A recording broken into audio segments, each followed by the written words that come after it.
how I do everything. So let's see. All you have to do is upload an image, browse, and whatever picture you have on your computer. So if I wanted to add this picture, you do complex, continue, continue. You can rename it. I don't usually rename it, but you want to make sure you do print then cut image, not cut image, because cut image will just show up as this, but print then cut, it will show up as the actual picture. So you're going to press upload. Now, I do not use Silhouette or anything like that, so I'm not exactly sure how all those work. I just know how Cricut works. So I'm going to take this picture and I'm going to insert it.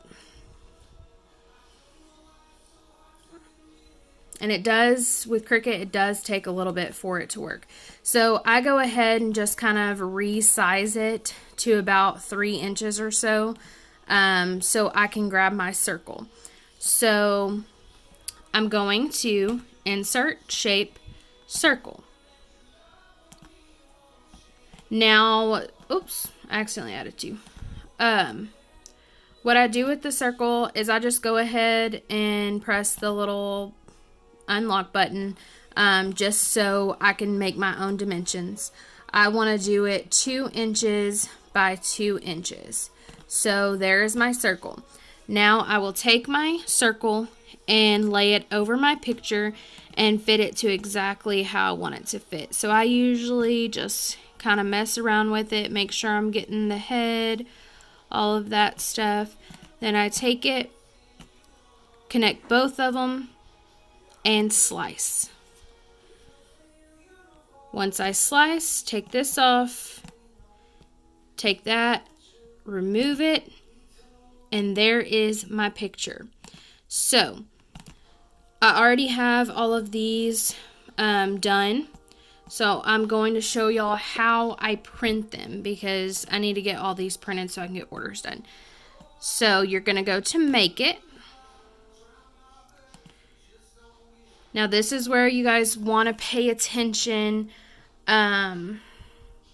because Cricut only allows you to do like a certain size, and also with Cricut you're not able to do custom settings for your printer. So when you're doing sublimation, you want to make sure that you have oh, what is going on? You want to make sure that you're able to save it and then print it through another network, like a Word, because this way you can have all those custom settings and you can have the slow print. With Cricut, you will not have the slow print, and what will happen is that it'll print and it'll be really like light and almost like not high quality. And I have learned that you do not want to print it straight from the design network unless you can deal with your printer settings. So give me just a second. Okay, so here is what you're going to do. Sorry for fumbling around. My internet stopped working and I needed to reboot it. Okay, so you're going to send to printer. And normally you would just go ahead and send to your sublimation printer. Mine is an Epson EcoTank 2720. However, I am not going to do that.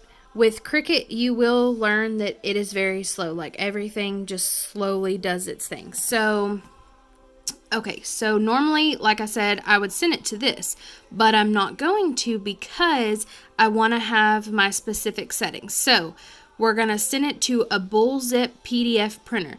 I did not know what that was after watching a video of someone else doing it, and come to find out it is just a mock printer that you can download. So all you have to do in Google is just type in bullzip printer and download it to your computer. And I'll show you why this is really convenient, especially when dealing with sublimation, because as you can see, Cricut only lets you do it to about 7.5 inches versus you could do your normal size paper, but it's not going to let you, like it gives all that dead space.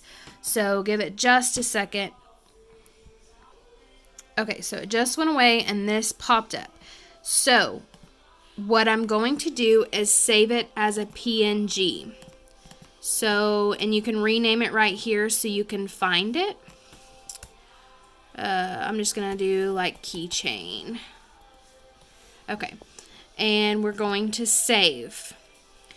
So it'll be just a second for it to actually save it. And I'll show you how to get back to it.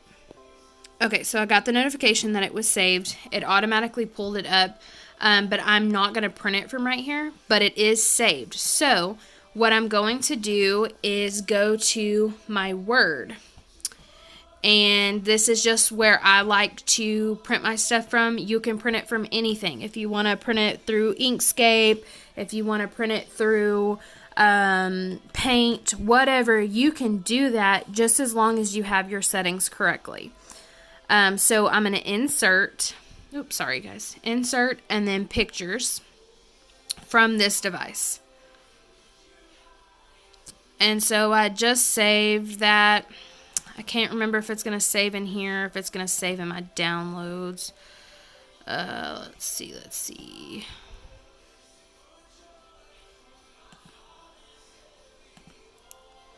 There it is. Okay, keychain. That's the one.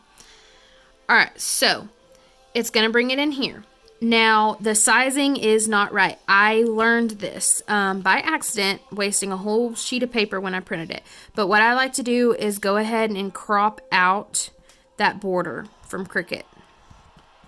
It does that so it can calibrate to it and do the print then cut option. But you don't need that when you're printing it, plus you don't want to waste that extra ink. So enter. Okay, now this is where it comes really in handy to get the sizing right. So I do insert and I insert a shape. And I choose like the little, it looks like an oval, but you can make it a circle. So I'm just going to place it right here and I'm going to right click and I'm going to format shape. Oh, just kidding. That's not what I'm going to do. Right click on that little, looks like a rainbow, sorry, and then see more and the sizing. I'm going to do it 2 inches by 2 inches because that is what you need for your keychains. I know this seems complicated, but this is just the way so you can get your settings right. And all I do is I fit it to the circle. So I move the circle and that looks about right. I like to make sure it all lines up. Everything looks really good. So I'm just going to take that circle and just, move it. So now I'm actually going to print. So click print. And it already has my bullseye printer, but I'm actually going to print it to my Epson E2 2720. Now I go to printer properties. I have already created 2 different settings, and I'm going to do the mirror setting because you need them mirrored to be correct. So I'm going to press OK. And now I am ready to print. So here we go. Now, as you can see, it didn't print all my stuff. It didn't print all the pages because if you remember going back to Cricut, I had multiple pages. So I had this page and then this page. So I will just go back and do the same thing for this second page. But right now, I'm just focused on getting these done so I can show you. So it is now printing. And I apologize if this video is long. I've never done a tutorial video, but I really want to help y'all learn how to do keychains. So I will show you once it gets through printing. And as you can tell, it's printing really slowly. And that is because in my settings, I have the print slow option because you do not want it to print fast because you can get lines, you can get all that stuff. So you want to have your settings correctly. That is very important when doing keychains, any type of sublimation really. So I will show you when it gets done printing. Alright y'all, so it finished printing. My circles got really close together, so I'm just going to have to be really careful when I'm cutting. But obviously they may look a little bit more duller than what they did on the computer, and that is because that's what your sublimation is supposed to do. It's supposed to look duller, and once you put it on your sublimate, it will actually it will brighten up because the heat is what causes it to basically activate it. So here are the keychains. I ordered them off Amazon again. You can tell that both sides have like this clear coat on them because it's all scratched up and everything. So I start at like the keyhole, and you can see it to start to come up. So you need to peel it off. So let's see, give me just a second. I had to get it started. But anyways, you see it and you'll just peel it off. And you're going to do that for both sides of the keychain because you do not want to press it in your heat press with that plastic coating on. So I'm going to do it to this side as well. Alright, y'all. So I went ahead and already cut my thing for the keychain. This is going to be double-sided. So I'm going to take the keychain and line it up on my circle exactly how I want it. So you just fit it, make sure that all edges are being covered.